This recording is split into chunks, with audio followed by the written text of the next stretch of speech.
Hello everyone. In today's lecture, we are going to discuss financial functions in Excel.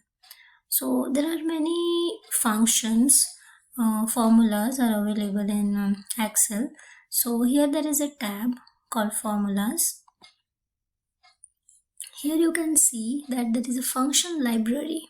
Here you can find many functions, right? Like financial functions you have, then logical functions, text, and many other functions are there. So first of all, what is function? So function is basically a formula in which you just need to pass the parameters and then you will get the result, right? It's simple. So today we'll see financial function. So here we have, let's start with the first function, PMT function. So what is the use of PMT function? So basically, PMT function is used to calculate the amount payable on a monthly basis for any loan, right? So when we take the loan, when we apply for the loan, so basically we need to calculate the monthly amount, right?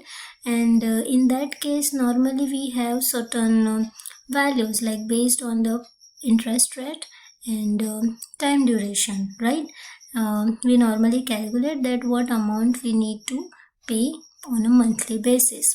To calculate this amount, we use PMT function.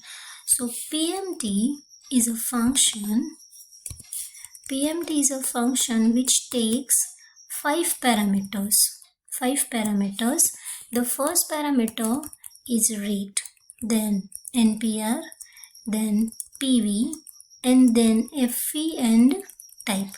The parameters which are there in the square bracket are optional, are considered as optional. Means suppose you are not providing those value, but still your formula will work.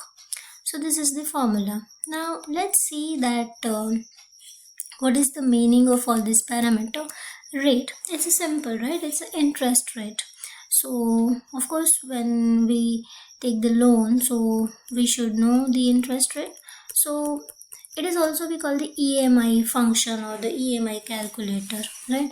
So if your EMI is on a monthly basis, then what you need to do in that case, you need to divide your interest rate by 12. And suppose it's on a quarterly basis, in that case we will divide it by 4. So this is the rate parameter. Then we have NPER, that is number of periods, so in which the whole amount to be paid, right? When we take the loan, there is a certain time duration, like in this time duration you have to repay your loan, right? Then we have the present value. Value means the actual amount of loan. And then we have a FV and the type. These are optional, so we are not going to discuss that. So let's take the example to understand the PMT or the EMI calculator. So let's take an example that suppose if we want to buy a laptop, right? And its cost is 90,000. So, and we don't have enough money. What will we do? Of course, we'll apply for the loan from any financial company or the bank. And suppose its interest rate is 5.5%, that is annual interest rate, right?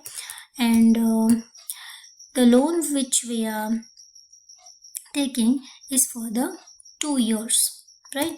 So we have taken the loan of 90,000 amount for 2 years with the interest rate 5.5%. Then what would be my monthly installment, right? That I need to check.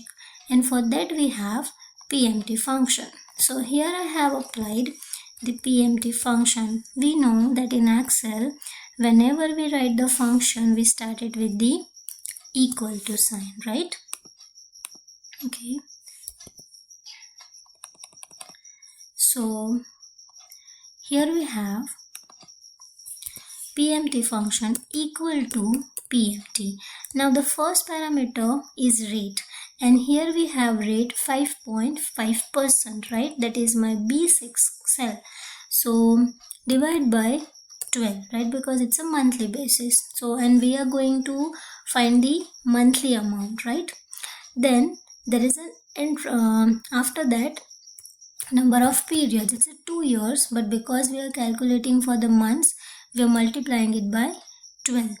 And then B5, that is our actual amount, and that is 90,000, right? So after applying this formula, just hit the enter and you will get the amount. So it will show you that your monthly installment would be -3, also we can say 3,968 rupees and 61 paisa.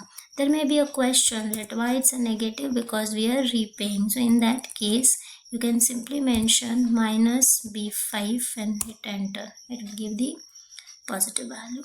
So this is about the PMT function. Also sometimes people call it EMI calculator, right? EMI calculator.